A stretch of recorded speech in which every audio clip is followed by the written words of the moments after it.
तो हेलो दोस्तों, कैसे हो आप सभी का स्वागत है मेरे इस यूट्यूब चैनल अभ्युदय फॉरेंसिक्स पर।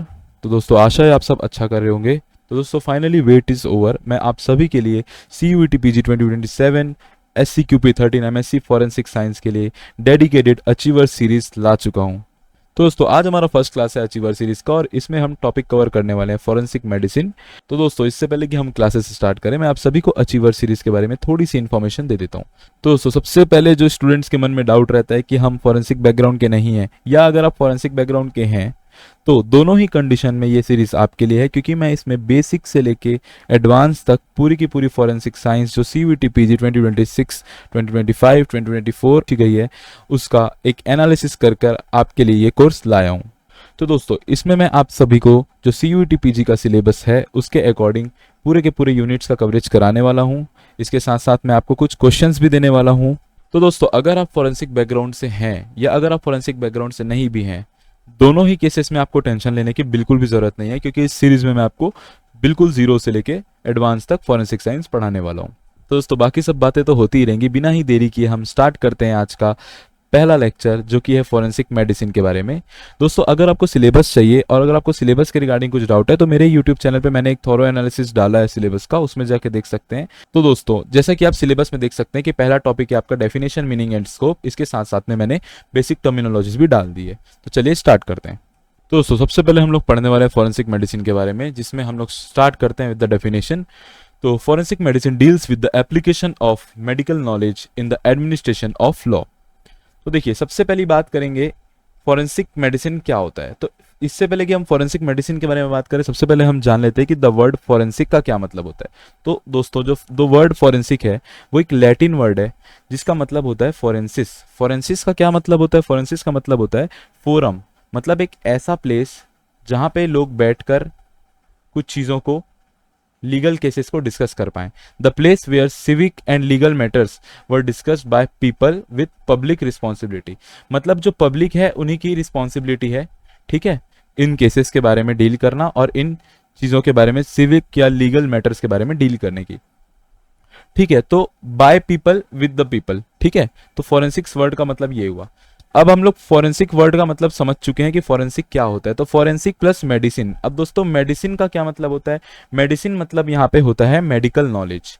तो दोस्तों जब मेडिकल नॉलेज प्लस फॉरेंसिक को हम जोड़ देते हैं तो ये टोटल मिलके बना देता है forensic medicine. Deals with the application of medical knowledge in the administration of law, मतलब जो भी मेडिकल की नॉलेज है, जो भी मेडिकल की चीजें हैं, जो भी मेडिकल का आपके पास एक एक्सपर्टीज है, उसको जब आप कोर्ट ऑफ लॉ या फिर लीगल मैटर्स पे लगाते हैं, जैसे कि किसी का मर्डर हो गया, उसमें अगर आप फॉरेंसिक मेडिसिन या फिर मेडिसिन की नॉलेज को या फिर मेडिकल नॉलेज को लगा रहे हैं, तो ये मतलब हो जाएगा फॉरेंसिक मेडिसिन का। तो ये बेसिक डेफिनेशन है। It involves the application of medical knowledge, जो कि आपके पास होना चाहिए, पहला चीज है, ठीक है। इन केसेस ऑफ इंजरीज, इंजरीज के केसेस में, एलिज्ड मर्डर के केसेस में, सेक्सुअल ऑफेंसेस के केसेस में। दस this branch of medicine deals with the medical aspect of law. इसके साथ एटसेट्रा भी है, बहुत सारे वेरियस टाइप के केसेस हो सकते हैं दोस्तों।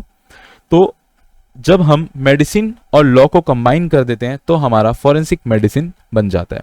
तो दोस्तों थर्ड टर्म है हमारा द टर्म मेडिकल जूरिस्प्रूडेंस। तो दोस्तों मेडिकल जूरिस्प्रूडेंस क्या होता है? Deals with the legal aspect of medical practice, मतलब जो मेडिकल प्रैक्टिसेस हम करते हैं। मेडिकल प्रैक्टिसेस क्या हो गया? जैसे कि पोस्टमार्टम हो गया, या फिर जो डॉक्टर्स जो प्रैक्टिसेस करते हैं, या फिर जो भी मेडिकल प्रैक्टिसेस हम करते हैं जो फॉरेंसिक इन्वेस्टिगेशन में करने वाले हैं, उसका लीगल एस्पेक्ट, ठीक है। और इस वर्ड को अगर हम डिकोड करें तो इसका मतलब होता है जूरिस मतलब लॉ, ठीक है, और प्रूडेंशिया मतलब होता है नॉलेज। तो मेडिकल मतलब मेडिकल के लिए, लॉ का नॉलेज मतलब कि जो मेडिकल प्रैक्टिसेस हैं, ठीक है, जो मेडिकल चीजें हैं, जैसे कि हम किसी का इंसेक्शन कर रहे हैं, डाइसेक्शन कर रहे हैं, ठीक है, जो भी मेडिकल टर्म्स, मेडिकल चीजें, जो मेडिकल प्रोसीजर्स हैं, उसके लिए लीगल एस्पेक्ट्स, उसके लीगल एस्पेक्ट्स, जैसे कि जो मेडिकल प्रैक्टिशनर है उसकी क्या क्या रिस्पॉन्सिबिलिटीज है, उसके क्या क्या एथिक्स हैं, ये सब चीजों को हम मेडिकल जूरिस्प्रूडेंस में देखते हैं।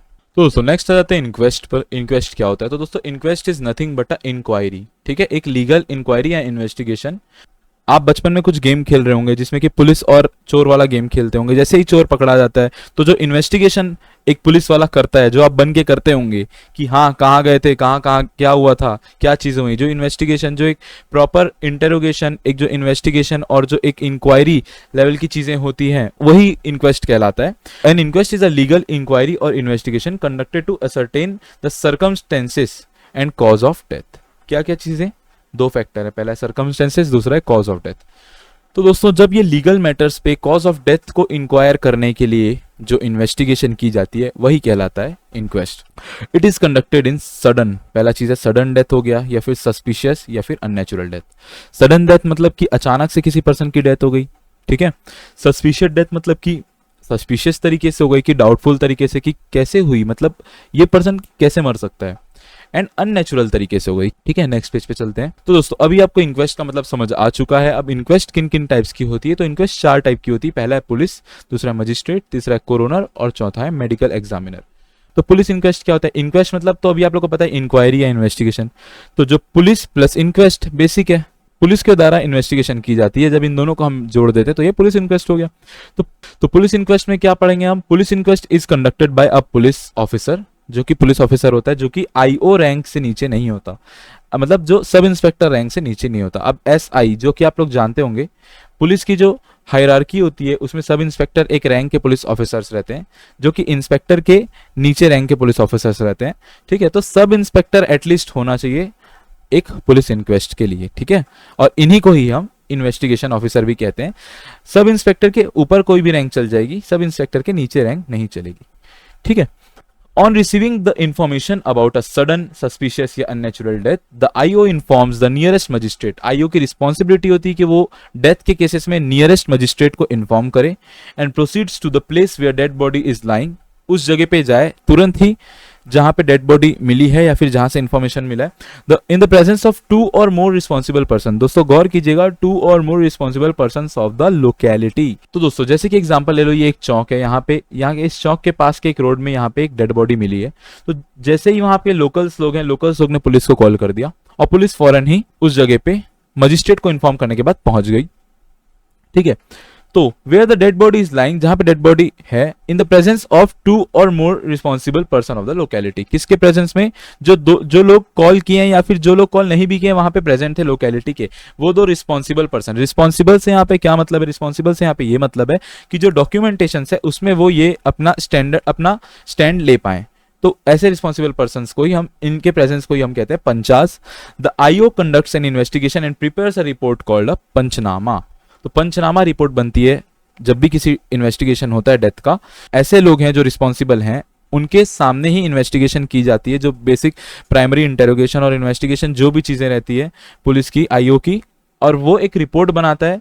उस रिपोर्ट में वो क्या क्या मेंशन करता है, जैसे कि डिटेल्स, जैसे कि डेट ऑफ अराइवल, ठीक है, टाइम ऑफ अराइवल, ठीक है, बॉडी किसके द्वारा आपको कॉल आया था, ठीक है, कौन सी मेल की बॉडी है, फीमेल, जो बेसिक ही उसको प्राइमरी इन्वेस्टिगेशन में जो उसको चीजें मिलती है वो उसको मेंशन करता है सब चीज, ठीक है। और उसके साथ साथ में ये इन 2 पर्सन का, 2 रिस्पॉन्सिबल पर्सन का भी नाम मेंशन करता है और उनके सिग्नेचर्स। और ये इसलिए किया जाता है ताकि जब कोर्ट ऑफ लॉ में कोई ये भी कह सकता है कि पुलिस ने बायस्ड इन्वेस्टिगेशन की है, तो जिसको प्रूफ कर पाएगा जो पंचास है, कि पुलिस के द्वारा पंचास का साइन लिया गया था इन्वेस्टिगेशन के टाइम। तो बस यहाँ पे हमारा पुलिस इन्वेस्टिगेशन कंप्लीट होता है। तो दोस्तों नेक्स्ट हम लोग आ जाते हैं मजिस्ट्रेट इंक्वेस्ट पे, ठीक है। अब मजिस्ट्रेट इंक्वेस्ट क्या होता है, magistrate inquest is conducted under the section 176 of CrPC. तो दोस्तों अभी 2023 में हमारे जो लॉज हैं वो चेंज हो चुके हैं, ठीक है। बीएनएस आ चुका है, बीएसए आ चुका है, जो कि पहले आईपीसी थे, सीआरपीसी थे, ठीक है, आईईए थे। तो इससे चेंज होके बीएनएस, बीएनएसएस और बीएसए आ चुका है। तो जो सीआरपीसी, जो बीएनएस है, भारतीय न्याय संहिता, ठीक है, ये रिप्लेस किया गया है आईपीसी के द्वारा, मतलब आईपीसी पहले था, इसके द्वारा बीएनएसएस लाया गया है। बीएनएसएस जो लाया गया है, भारतीय न्याय सुरक्षा संहिता, ठीक है, ये सीआरपीसी के द्वारा रिप्लेस किया गया, जो सीआरपीसी पहले था, ठीक है। एंड जो बीएसए है, भारतीय साक्ष्य अधिनियम, ये इंडियन एविडेंस एक्ट आईईए के द्वारा रिप्लेस किया गया है, ठीक है। तो ये जो हमारे नए लॉज हैं, तो ये आ चुके हैं। तो जो सेक्शन 176 ये पुराने लॉ के हिसाब से है, पर ऐसा नहीं कि आपको पुराने लॉ का भी रिमेंबर नहीं रखना है, चीजें बहुत कुछ चीजें ही चेंज हुई है, बाकी सब चीज सेम है। तो इसका जो आप सब बताइए कमेंट्स में, आफ्टर मजिस्ट्रेट इंक्वेस्ट मैं बताता हूँ कि इसका सेक्शन क्या है, बट आप लोग कमेंट्स में बताइए कि इसका सेक्शन क्या था, जो BNSS का जो सेक्शन है नया वाला, ठीक है, मजिस्ट्रेट इंक्वेस्ट का वो सेक्शन क्या है। तो दोस्तों मजिस्ट्रेट इंक्वेस्ट जो होता है, जो कि डिस्ट्रिक्ट मजिस्ट्रेट या सब डिविजनल मजिस्ट्रेट या फिर executive magistrate specially empowered bye the state government और डिस्ट्रिक्ट मजिस्ट्रेट, जो कि अधिकारी मजिस्ट्रेट, अधिकारी लेवल के जो ऑफिसर्स होते हैं, मजिस्ट्रेट होते हैं, ठीक है, जैसे कि DM होते हैं जो, या फिर SDM होते हैं, ठीक है, तो इनके द्वारा इंक्वेस्ट किया जाता है। तो ये it is considered as a superior to a police inquest, ठीक है, ये पुलिस इंक्वेस्ट से भी सुपीरियर माना जाता है। और अब आप समझ पा रहे होंगे कि मजिस्ट्रेट इंक्वेस्ट किन केसेस में होता होगा, जो बड़े केसेस हैं, ठीक है। तो यही नीचे लिखा है कि कहां पे मजिस्ट्रेट इंक्वेस्ट होगा। तो जहां पे जो केसेस थोड़े से लीगली बड़े हैं, जो जैसे कि थोड़े हाई प्रोफाइल केसेस हो गए, या फिर जो कुछ स्पेशल टाइप के या फिर रेयर टाइप के डेथ्स हो गए, जैसे कि डेथ इन प्रिजन और जेल, ठीक है, या फिर डेथ इन पुलिस कस्टडी के ड्यूरिंग डेथ हो गया, death due to police firing, जो एनकाउंटर्स होते हैं, ठीक है, एक्सह्यूमेशन हो गया। एक्सह्यूमेशन मतलब क्या होता है, डिगिंग अप द बॉडी, ठीक है, डिगिंग, थोड़ा राइटिंग पे फोकस मत करना, ठीक है, ये डी है, ओके। तो डिगिंग अप द बॉडी मतलब एक बॉडी को हम ग्रेव पे डाल चुके हैं, ठीक है, उसके बाद उसको वापस खोद कर, ठीक है, उसको निकालना, उस बॉडी को, ठीक है, वापस उसको खोद कर वापस उसको निकालना इंटैक्ट जैसा था, जिस हालत में है वो, तो इसको बोलते हैं एक्सह्यूमेशन। ये मजिस्ट्रेट के सामने ही होना चाहिए। डाउरी डेथ, जो डाउरी डेथ होते हैं, डेथ ड्यू टू डाउरी, ठीक है, ये भी मजिस्ट्रेट इंक्वेस्ट, इसमें मजिस्ट्रेट इंक्वेस्ट कंपलसरी है। And death in mental hospital, तो ये कुछ केसेस है जिसमें मजिस्ट्रेट इंक्वेस्ट कंपलसरी है, ठीक है। तो नेक्स्ट है, magistrate may also conduct an inquest instead of और in addition to a police inquest, ठीक है। पुलिस इंक्वेस्ट के सिवा भी इंक्वेस्ट मजिस्ट्रेट कर सकता है, ठीक है, या फिर addition police inquest plus magistrate inquest भी हो सकता है, ठीक है। और मजिस्ट्रेट, जैसे कि मैंने आपको बताया था कि आईओ अगर डेड बॉडी मिलती है तो सबसे पहले मजिस्ट्रेट को इन्फॉर्म करता है, तो उसी ड्यूरिंग भी मजिस्ट्रेट कह सकता है कि मैं इंक्वेस्ट करूंगा, या फिर मुझे आप लोग के साथ इंक्वेस्ट में प्रेजेंट रहना है, या फिर वो कह सकता है कि मुझे इन्वेस्टिगेशन इंक्वेस्ट करना है, ठीक है। चलिए तो दोस्तों इसी के साथ हमारा मजिस्ट्रेट इंक्वेस्ट खत्म होता है। और जो BNSS है उसमें सेक्शन 196 है, वो बताता है मजिस्ट्रेट इंक्वेस्ट के बारे में, ठीक है। तो इसे याद रखना, आपको पुराने लॉ को भी एक बार याद रखना है और इसे भी याद रखना है। वैसे तो नए लॉ का ही क्वेश्चन पूछना चाहिए, बट फिर भी आप इन दोनों को लिख लीजिएगा, इसको अपने नोट्स में मेंशन कर लीजिएगा, सेक्शन 196। चलिए नेक्स्ट चलते हैं। तो दोस्तों कोरोनर रिक्वेस्ट उतना इंपॉर्टेंट नहीं है एग्जाम के पर्सपेक्टिव में, बट फिर भी आपको जानना जरूरी है। अंडर द कोरोनर्स एक्ट 1871, ये कोरोनर्स एक्ट के द्वारा किया गया है। Coroners inquest were previously conducted in Kolkata and Mumbai, दो सिटीज में इंक्वेस्ट होता था, इंक्वायरी होता था, Kolkata and Mumbai. They were later abolished and discontinued, जो कि अब डिसकंटिन्यूड है। इंडिया में बस पुलिस और मजिस्ट्रेट इंक्वेस्ट ही होता है, ठीक है, जितना as per my knowledge. Coroner was an officer, coroner जो था वो एक ऑफिसर था of the rank of FCM, first class magistrate, appointed by the state government. The coroner could be a doctor, lawyer और बोथ। जो coroner हो सकता है वो एक डॉक्टर भी हो सकता है, वो एक लॉयर भी हो सकता है, और डॉक्टर प्लस लॉयर भी हो सकता है। The coroner was empowered to inquire into, जो कि अननेचुरल डेथ्स में, सस्पिशियस डेथ में, या फिर डेथ्स अकरिंग इन जेल को एम्पावर किया जा सकता था इंक्वेस्ट के लिए। After examining the body, the coroner decided whether an autopsy was necessary, if required and inquiry was conducted and the body was sent to the PM, ठीक है। तो आफ्टर एग्जामिनेशन जो कोरोनर था वो डिसाइड करता था कि बॉडी को ऑटोप्सी नेसेसरी है या नहीं है, ठीक है। इफ रिक्वायर्ड, अगर जरूरत है तो जो बॉडी है वो पोस्टमार्टम PME, पोस्टमार्टम एग्जामिनेशन के लिए जा सकता है। The coroner also had the authority to order exhumation, जो कि अथॉरिटी अब किसके पास है, अभी हमने थोड़ी देर पहले पढ़ा, जो कि अथॉरिटी है मजिस्ट्रेट के पास, ठीक है। तो इस चीज की अथॉरिटी किसके पास थी, कोरोनर के पास थी, जो कोरोनर होता था उसके पास थी। कोरोनर बेसिकली एक टर्म, एक किसी पर्सन को कहा जाता था, ठीक है। ओपन वेरिडिक्ट, अब इसमें एक इंपॉर्टेंट टर्म है ओपन वेरिडिक्ट। ओपन वेरिडिक्ट क्या होता है, announcement of the commission of a crime without information regarding the accused. तो एक्यूज्ड क्या होता है, जो पर्सन जिसके ऊपर क्रिमिनल ट्रायल्स होने चाहिए या होते हैं, ठीक है। तो बिना ही एक्यूज्ड के अनाउंसमेंट कर देना commission of a crime without information regarding. मतलब ओपन वेरिडिक्ट क्या होता है, एक खुला, जैसे कि एक खुली पर्ची जिसमें हमको पता है कि क्राइम क्या हुआ है, उसके बारे में इंफॉर्मेशन है कि क्राइम हुआ है, पर हमको ये नहीं पता कि कौन है वेरिडिक्ट या फिर कौन है अक्यूज्ड। ठीक है, तो दोस्तों नेक्स्ट हम आ जाते हैं कोर्ट्स पर। ठीक है, तो कोर्ट क्या होता है, अब कोर्ट्स के बारे में तो आप सबको पता ही होगा। ठीक है, आपने मूवी देखी होगी जॉली एलएलबी। ठीक है, तो कोर्ट क्या होता है, बेसिकली फॉरेंसिक हम पढ़ क्यों रहे हैं, फॉरेंसिक हम पढ़ ही इसीलिए रहे हैं जिसके लिए हम इन्वेस्टिगेशन के थ्रू जा पाए और हम ओवरऑल कोर्ट ऑफ लॉ को मदद कर पाए regarding justice, to serve justice. ठीक है, तो कोर्ट क्या है, कोर्ट ही हमारा ओवरऑल एक फाइनल डेस्टिनेशन है जहां पे सारा डिसीजन लिया जाता है। ये एक बेसिक देसी मीनिंग था कोर्ट का। ठीक है, तो अब जान लेते हैं थोड़ा सा इंग्लिश मीनिंग। तो there are two types of court. ठीक है, सबसे पहली बात है कोर्ट क्या होते हैं, कोर्ट दो टाइप के होते हैं। ठीक है, सिविल कोर्ट्स और क्रिमिनल कोर्ट्स। ठीक है, कोर्ट एक ऐसा प्लेस होता है जहां पे बहुत लोग अपने केसेस को प्रेजेंट कर, मतलब जो लॉयर्स रहते हैं वो जनरली केसेस को प्रेजेंट करते हैं इन फ्रंट ऑफ ज्यूरी। ठीक है, यहाँ पे पार्टी रहती है प्रोसिक्यूशन, जो कि पुलिस साइड से या फिर जो कि गवर्नमेंट साइड से या लॉ साइड से रहती है, और यहाँ पे पार्टी रहती है डिफेंस। ठीक है, जो कि उसके डिफेंस करते रहती है। ठीक है, एंड यहाँ पे प्रोसिक्यूशन लॉयर रहते हैं, यहाँ पे डिफेंस लॉयर रहते हैं, और यहाँ पे ज्यूरी बैठे रहते हैं, जज, जो कि जुडिशियल मजिस्ट्रेट होते हैं। ठीक है, और यहाँ पे जो जनता बैठी रहती है जो देखती है केस की, या फिर और भी जो आई विटनेस वगैरह या फिर विटनेस या फिर कोई भी टेस्टिमनी, कोई भी पर्सन जो है वो यहाँ पे कोर्ट अटेंड कर सकता है। ठीक है, तो कोर्ट दो टाइप के होते हैं, पहला है सिविल कोर्ट और क्रिमिनल कोर्ट। इस कोर्ट में हमारे जो केसेस हैं, जो लीगल या फिर सिविल या फिर कोई भी ऐसे मैटर्स हैं, वो सॉल्व किए जाते हैं। ठीक है, तो दोस्तों क्रिमिनल कोर्ट्स के बारे में पढ़ते हैं। क्रिमिनल कोर्ट्स वो कोर्ट्स होते हैं जहाँ पे क्रिमिनल केसेस के बारे में पढ़ा जाता है। ठीक है, पहला है सुप्रीम कोर्ट, दूसरा है high court, session court and magistrate court.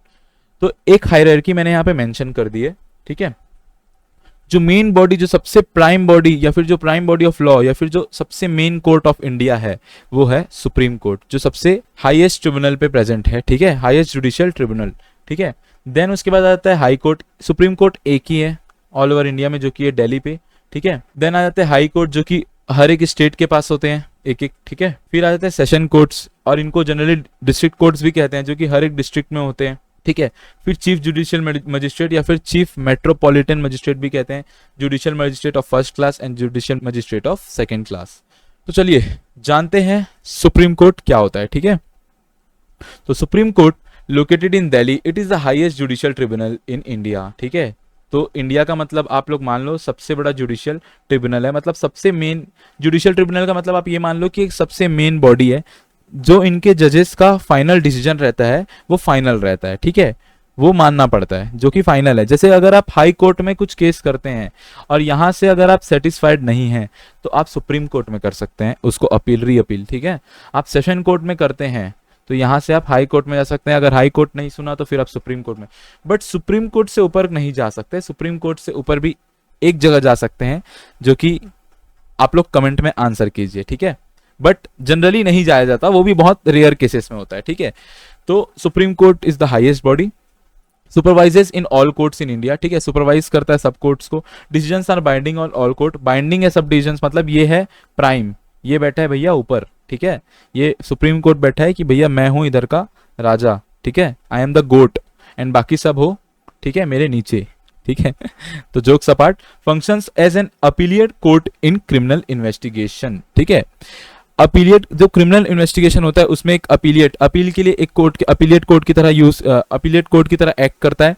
No criminal cases can be initiated directly in the Supreme Court, कोई भी criminal cases directly Supreme Court में इनिशिएट नहीं किया जा सकता। उसके लिए या तो आपको पहले सेशन कोर्ट में केस करना पड़ेगा, देन या फिर हाई कोर्ट में केस। जनरली नीचे से ही केस ऊपर की तरफ आता है, और नहीं तो सुप्रीम कोर्ट में आप डायरेक्टली केस नहीं कर सकते, उसके लिए आपको जो लोअर कोर्ट्स हैं उनमें करना पड़ेगा। कैन अपहोल्ड और alter punishments awarded by lower courts. For an example, आपने एक क्राइम कर दिया, ठीक है, जो कि आप करोगे नहीं, आप तो फॉरेंसिक वाले हो, आप तो क्राइम को प्रिवेंट करने के लिए बने हो। तो अगर किसी ने एक क्राइम कर दिया, ठीक है, फॉर एन एग्जाम्पल इस आदमी का नाम है, इस आदमी का नाम रख देते हैं, स्पेलिंग गलत हो गया, बंटू। फॉर एन एग्जाम्पल इस आदमी का नाम है बंटू। ठीक है, इस बंटू ने क्राइम कर दिया। ठीक है, अब जो सेशन कोर्ट ने इसको एक पनिशमेंट सुना दी, ठीक है, एक क्राइम के लिए, वो जो भी क्राइम है XYZ, तो सेशन कोर्ट ने उसको एक पनिशमेंट सुना दी कि भैया आपको 10 साल की सजा होती है। ठीक है, अब उसके बाद क्या हो गया, बट्टू खुश कि मैंने इतना बड़ा क्राइम किया और मुझे 10 साल की सजा हो रही है, देन जो सुप्रीम कोर्ट है वो भी इसके सेशन कोर्ट के डिसीजंस को चेंज कर सकता है, ठीक है, कुछ केसेस में, ठीक है, कुछ केसेस में, हर ही केसेस में अगर सुप्रीम कोर्ट चाहे तो वो जो ये बट्टू का 10 साल का सजा है इसको लाइफ इम्प्रिजनमेंट में बदल सकता है। लाइफ इम्प्रिजनमेंट मतलब आजीवन कारावास, जीवन भर के लिए जेल में चक्की पीसो, ठीक है, तो इसमें भी बदल सकता है। तो जो सुप्रीम कोर्ट है कैन अपहोल्ड और आल्टर, जो अपहोल्ड या फिर आल्टर या फिर ये रिस्पॉन्सिबिलिटी ले सकता है पूरी तरीके से, या तो आल्टर, जैसे कि बट्टू के केस में हुआ, punishments awarded by the lower courts, ठीक है। तो यहां से आप लोग को आई थिंक बट्टू के एग्जाम्पल से कोर्ट्स के बारे में अच्छे से समझ में आ गया होगा, ठीक है।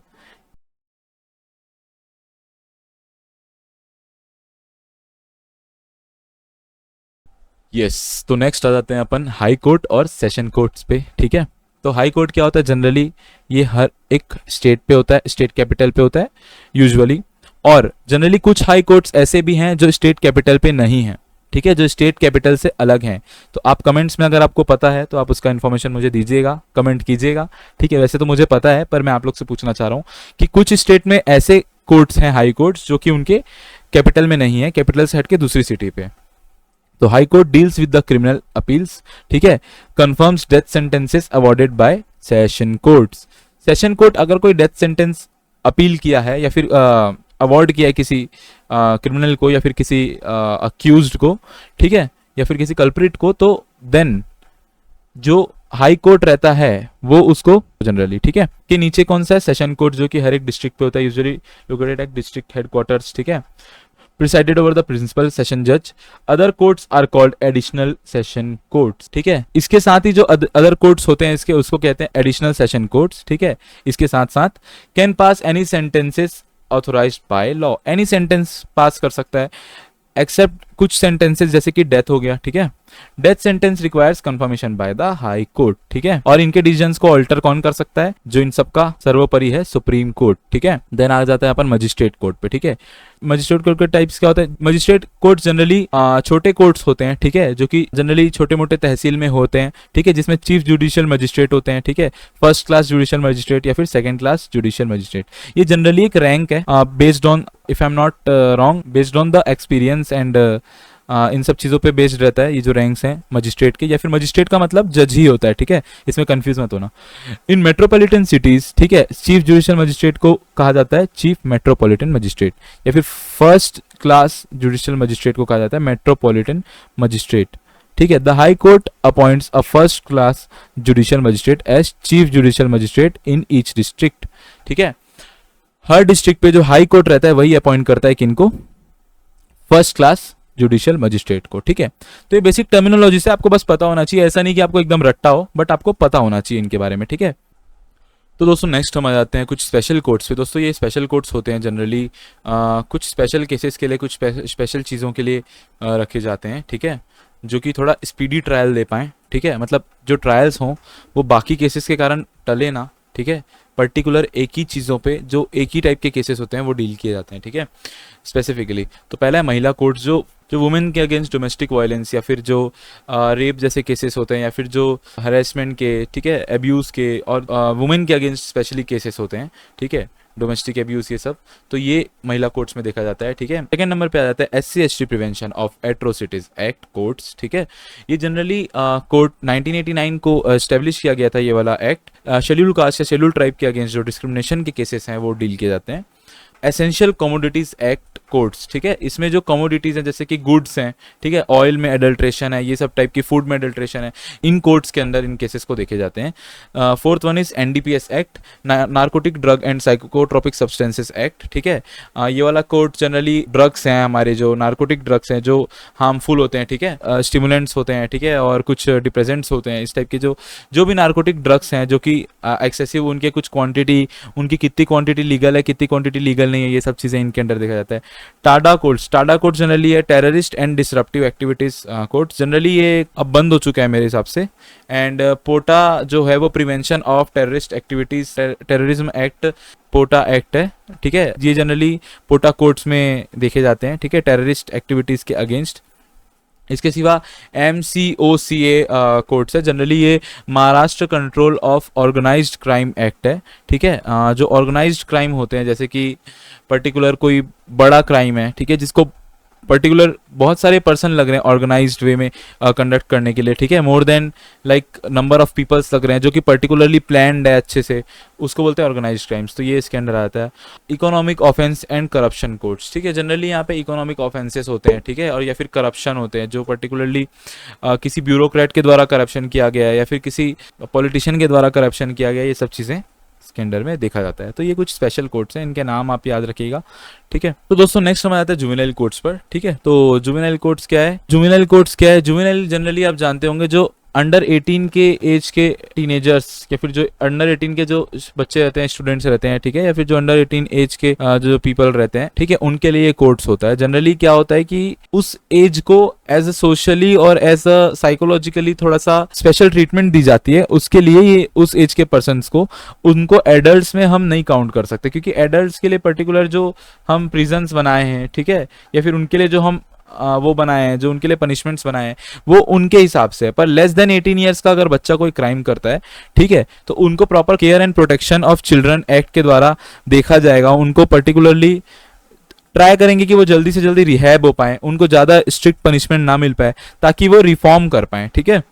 A juvenile court is in conflict with laws is a juvenile alleged to have committed an offense, juvenile alleged जो कि offense किया है। juvenile offender are produced before the juvenile justice board, ठीक है, juvenile justice board होता है, उनके सामने इनको प्रेजेंट किया गया होता है, और इनका एक अलग ही कोर्ट रहता है, जिससे उनको ये ना लग पाए कि हमने कोई बहुत बड़ा, ऑब्वियसली वो क्राइम तो किए हैं पर उनको साइकोलॉजिकली वो चीज़ हिट ना कर पाए। अब कंपोजिशन ऑफ जुवेनाइल बोर्ड क्या होता है, ठीक है, एक मेट्रोपॉलिटन मजिस्ट्रेट होगा और जुडिशियल मजिस्ट्रेट फर्स्ट क्लास, इन दोनों में से कोई एक होगा, और 2 social workers including at least 1 women, ठीक है। 2 सोशल वर्कर जो हैं, जो भी सिटी या फिर डिस्ट्रिक्ट के सोशल वर्कर हैं, उनके साथ उनमें से एक तो वुमेन होनी ही चाहिए, ठीक है। तो ये उनका कंपोजिशन है जुवेनाइल जस्टिस बोर्ड का। तो दोस्तों पनिशमेंट्स से मतलब आप लोग को पता ही होगा कि जो हमें सज़ा मिलती है किसी भी क्राइम के लिए, ठीक है, जैसे ये बंटू है, ठीक है, इस बेचारे ने क्राइम किया तो इसे सज़ा मिल गई, तो इसे बिल्कुल भी मोटिवेट मत नहीं होना है इसे देख के, ठीक है। उसे बस अपने बयान बदलने हैं, ठीक है, उसे अपने बस एक बयान बदलने हैं और तुम्हारा पूरा स्थान बदल जाएगा। तो देखो बंटू बेचारा घूमता फिरता था, इसके साथ कुछ हुआ तो किसी ने इसके अगेंस्ट बयान दे दिए और इसका स्थान बदल गया, ठीक है। तो ये कुछ पनिशमेंट्स होते हैं। पहले डेथ सेंटेंस, ठीक है, कि बंटू भाई को फांसी में लटकाने के लिए, या फिर हमारे इंडिया में डेथ सेंटेंस का फॉर्म फांसी है ना, तो इसको डेथ सेंटेंस हो गई, ठीक है। इम्प्रिजनमेंट ऑफ लाइफ, ठीक है, जीवन भर आजीवन कारावास, ठीक है, और इसको कई बार 20 ईयर्स ऑफ प्रिजन भी बोलते हैं। मतलब जनरली क्या होता है कि अगर इम्प्रिजनमेंट फॉर लाइफ मिला है और अगर जो पर्सन है जेल में, वो उसकी बिहेवियर, उसका जो लाइफ है वो लग रहा है रिफॉर्मिटी की तरफ है, ठीक है, तो फिर उसे जनरली कन्वर्ट कर दिया जाता है इम्प्रिजनमेंट फॉर 20 ईयर्स में। एंड इम्प्रिजनमेंट मतलब वही जेल, रिगरस जो कि हार्ड होगा, बहुत खतरनाक होगा, कि एकदम खतरनाक पत्थर वत्थर तोड़वा रहे हैं जेल के अंदर, ठीक है, चक्की पिसवा रहे हैं अच्छे से, ठीक है। और सिंपल होगा, जो बेसिक होगा कि simple. And forfeiture of property, property को छीन लेना, हड़प लेना, जो कि हड़पना इन द पॉजिटिव कॉज, मतलब एक पनिशमेंट की तरह, ठीक है। हड़पेगा कौन? जो कि गवर्नमेंट रहेगा, जो कि लॉ लीगल बॉडी रहेगा, ठीक है। And last one is fine, जैसे कि 10,000 20,000 जनरली ये फाइन देते हैं, ठीक है। फाइन एंड इम्प्रिजनमेंट में बी अवॉर्डेड टुगेदर, दोनों साथ में भी दिया जा सकता है, फाइन प्लस इम्प्रिजनमेंट, ठीक है। Capital punishment refer to the death sentence, capital punishment को ही डेथ सेंटेंस कहते हैं, कैपिटल पनिशमेंट को ही डेथ सेंटेंस कहते हैं, ठीक है, जो कि हैंगिंग होता है, और ये बहुत ही रेयरेस्ट ऑफ द रेयर में केसेस में होता है। और इसी के साथ मैं आपको ये भी बताना चाहूंगा कि जो हैंगिंग है वो किसी एक बॉडी के द्वारा, किसी एक बहुत बड़े पोस्ट पे पर्सन रहता है जिसके द्वारा ये चीज रुकवाया जा सकता है। अब आप लोग बताएंगे ये कौन है, ठीक है। तो दोस्तों इसी के साथ लेक्चर 1 का पार्ट 1 खत्म हो चुका है। आई होप कि आप लोगों को लेक्चर अच्छे से समझ में आया होगा, और इसी तरीके से लेक्चर देखने के लिए चैनल को सब्सक्राइब कर लीजिएगा। So stay curious, keep learning, thanks for watching, bye bye.